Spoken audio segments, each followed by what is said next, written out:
This week's Q&A, we are talking about the deception in the market and how we got here today. Housing market deception. A lot of people feel that they've been deceived. We're going to talk about Zillow. I think they're one of the leaders of housing market deception. My belief is that they're one of the main reasons why home prices are as high as they are. Everybody wants to blame real estate agents, but I'm not saying that we don't have our part in the in the mix. But I do think that companies like Zillow have played a big part, and let's talk about why. They've played a huge role, and we're going to dive right into the questions. We had a statement. Let's start off with that. Todd is 100% right. This is referring to our Tuesday night podcast.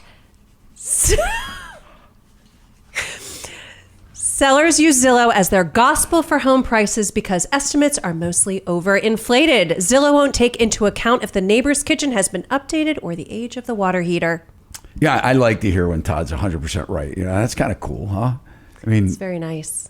Not everybody feels that way, but no. Anyway, enough of that. My ego, I don't have an ego. But anyway, guys, look, one of the things I want to say right now is Zillow, the reason why I feel that Zillow is a huge culprit as to, help this housing market run amok and the prices to get to where they are is because they couldn't even trust themselves. Basically, they had Zillow offers that they shut down in the end of 2021 when the real estate market was still extremely hot. And basically, they said that the reason why they shut it down was because they were overpaying for homes. Zestimate has become one of the most trusted, God help us all, trusted resources in the industry. In fact, they've even come under scrutiny where regulators believe that they almost should have been required to get appraiser licenses because, they have this Zestimate. Everybody knows about it. The crazy thing is 64%. It said that 64% of houses on the market have been viewed on the Zillow platform. And, they have such a huge following. It was over 90 million just on Zillow a month, users on Zillow a month.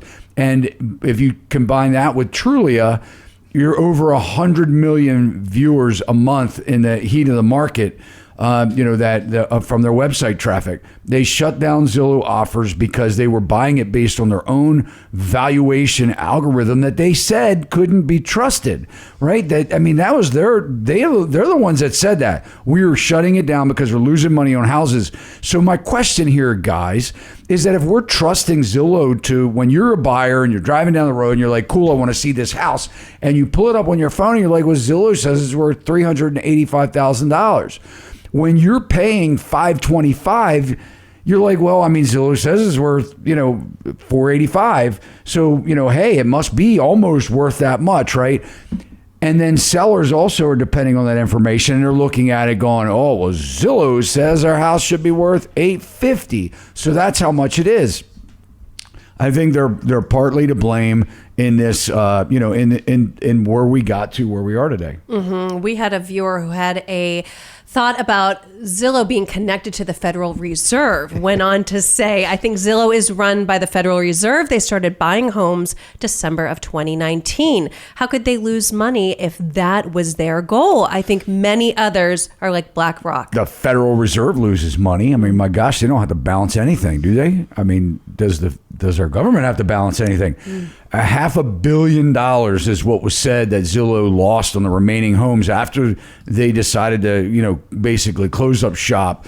They were losing money. Same with OfferPad, Open Door, all these iBuyers that thought this was such a great business to be in. And while you're being pissed off at investors, guys, maybe you should think about Zillow was an investor, right? When you're thinking about, Wall Street is killing our housing market and making houses unaffordable, and you're thinking about, how they're such a bad actors out there taking the housing market and turning it into profit centers.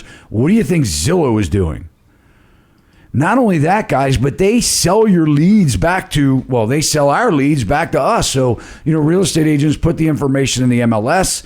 Our MLS has sold us out basically to these companies, that aggregate the data because we were so poor at doing it ourselves. The MLS, the ones that the agents pay for, they should have been aggregating that data to the public for free.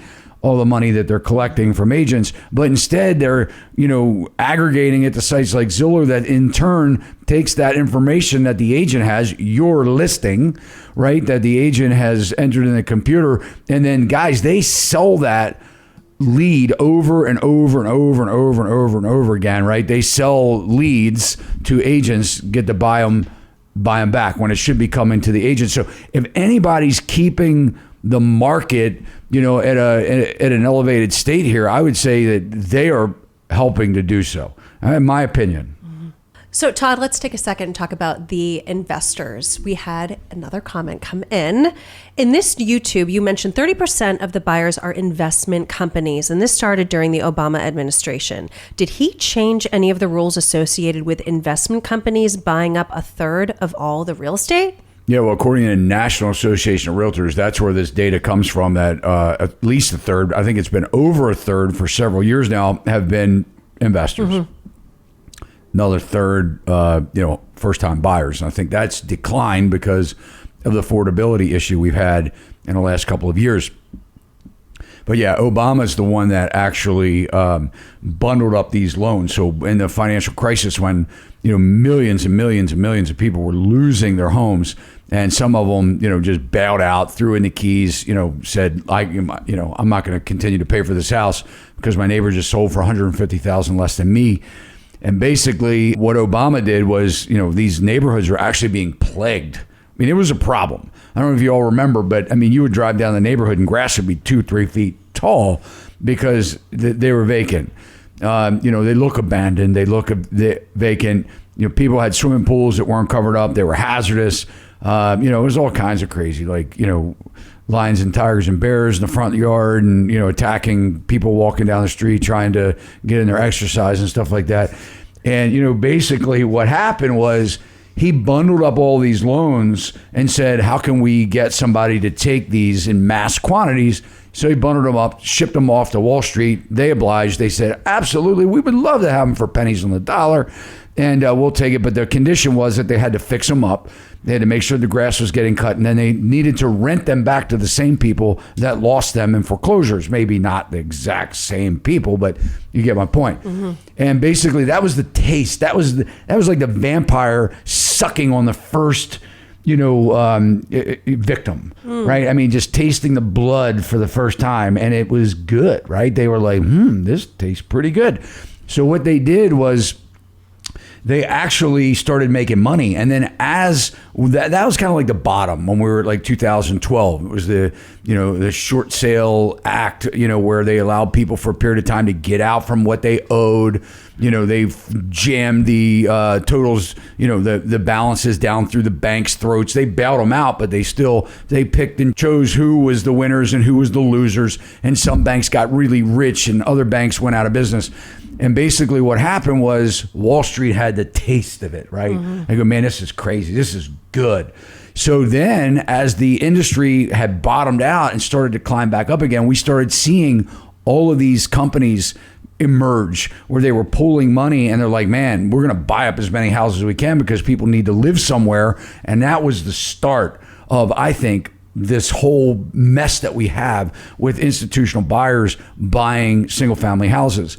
And prior to really like May, June of 2022, a lot of these companies were buying hundreds and thousands of properties at a clip, right? They were buying whatever they could, however they could.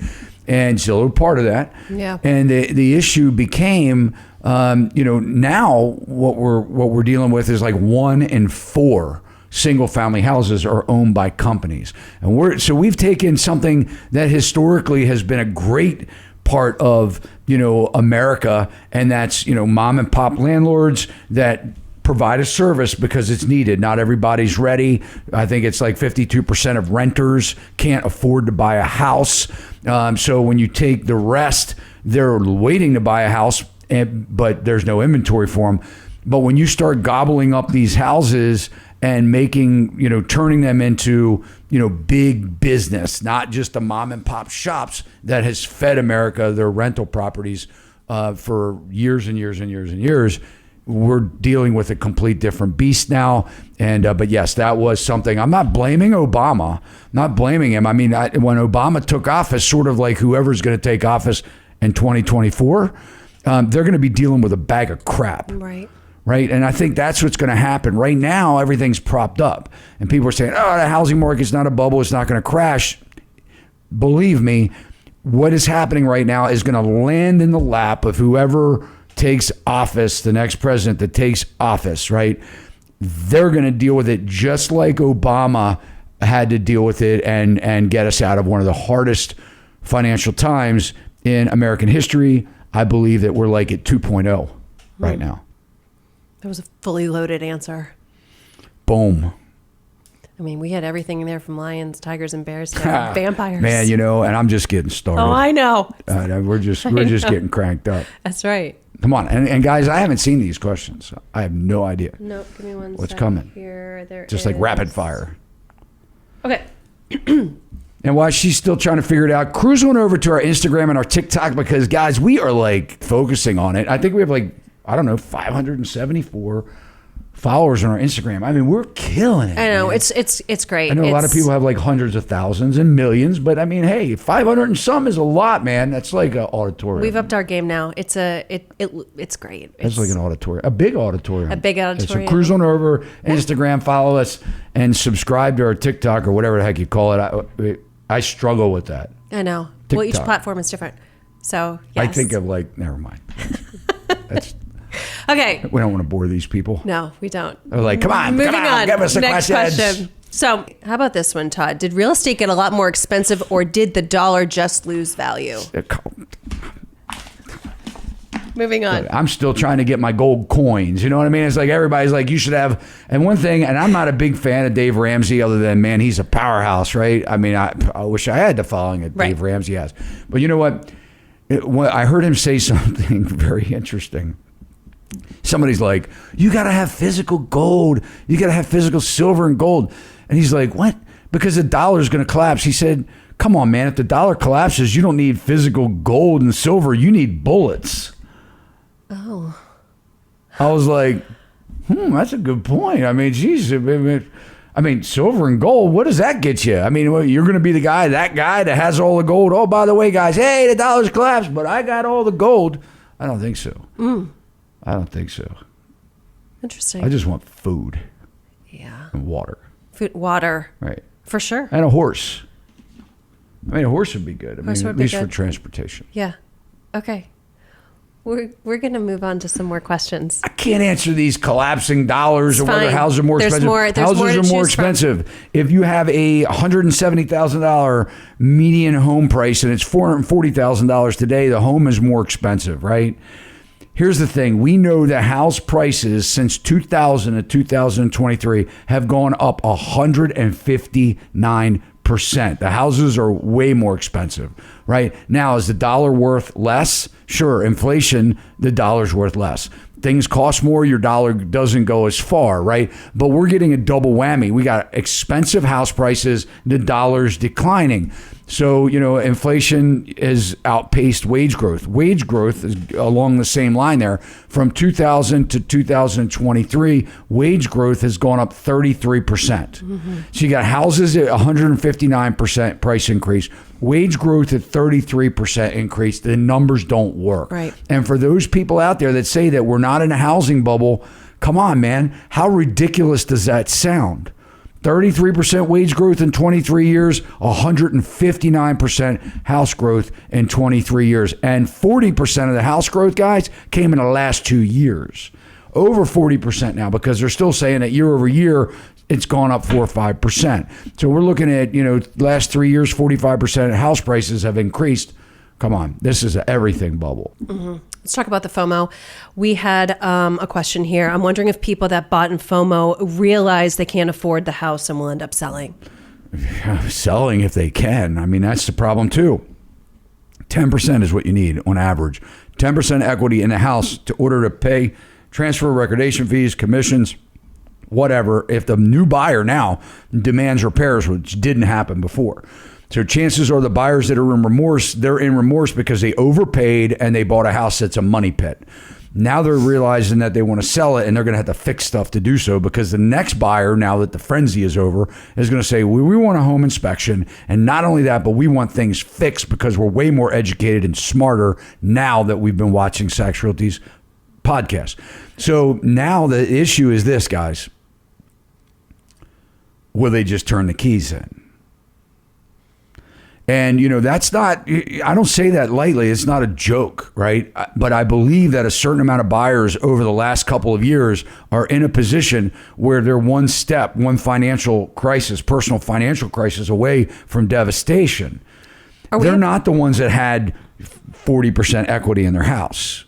Do you think this is a reality? Do you think that this is what is in the future? Let's just say in the next year. Do you think? I hope not, but yeah, I think it's going to depend on our jobs. I think here at the end of this month, we're going to be looking at another rate increase from the Fed. I think mortgage prices are going to stay right about where they are. Maybe they'll recede to the mid sixes. I don't think they're ever going back in my tenure in this career to 4% or less.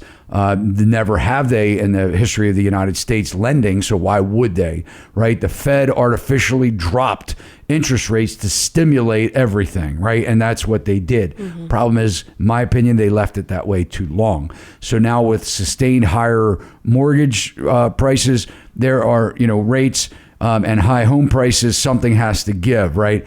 The issue is that we will find out towards the end of this month what the new banking regulations will be. They're keeping it a secret right now because they're not announcing it, but they're about to announce what new regulations will be on the banks as far as what they need to do to qualify mortgages, and really, what kind of money do they need to keep on hand or in some kind of a reserve to protect against mortgage default. And this is going to suck a lot of the money out of the marketplace. It's going to make less available funds for lending, because that's another thing the Fed did by dropping their bank's requirement to zero. They don't need to keep any vault money now, right? They can spend all of the money. That's what happened.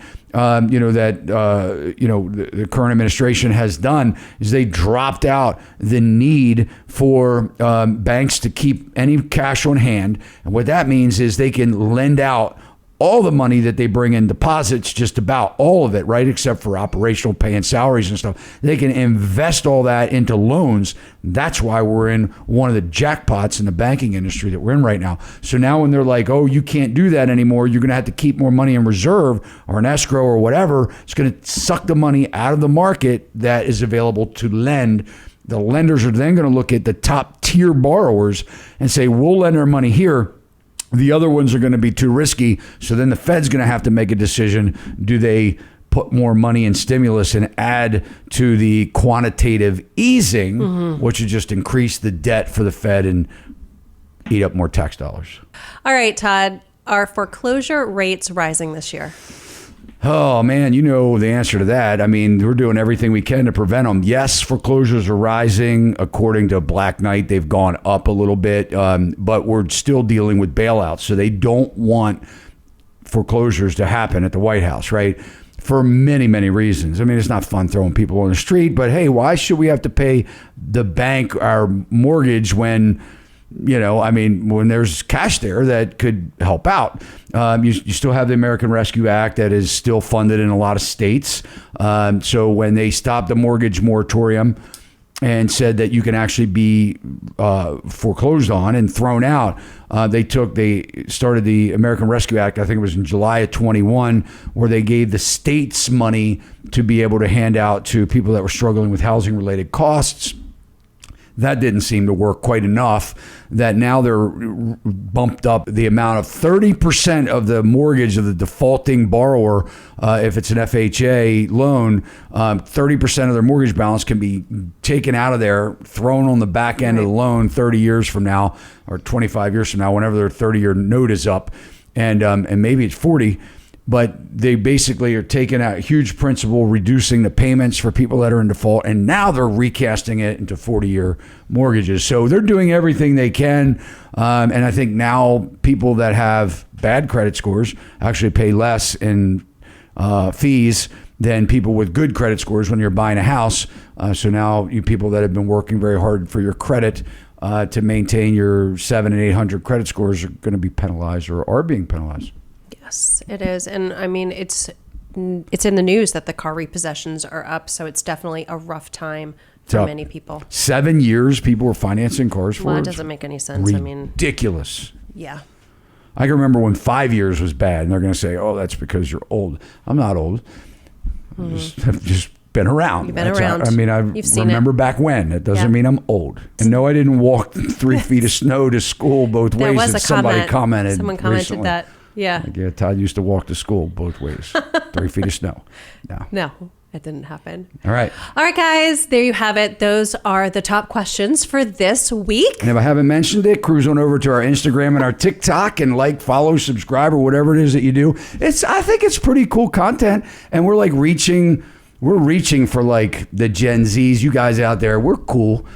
So you're cool, we're cool. Check us out. Yeah, I think it's fun. Yeah. Anyway, you can laugh at us if you want. You can comment funny things. Some people do. Yeah. TikTok seems mean. Well, yeah. Sheesh. It's a different platform. People are mean. I guess you guys aren't mean. It's all right. We can take the mean. Right. They say we can. Any sort of comment is a comment. It's a comment. So we welcome it. All right, guys, thanks so much. Subscribe if you haven't already done so. If you like this, you could smash the like button. It'll let Melissa and I know that you did. And guys, if you feel like it, you can drop a comment below, whether it's a good comment or a bad comment. We'll leave it up to you. And hey, you never know. You may just get your comment or question answered on the next Real Estate Q&A. See you next time. See you next time. Sachs Realty, Maryland broker number 607720, office number 443-318-4514, equal housing opportunity.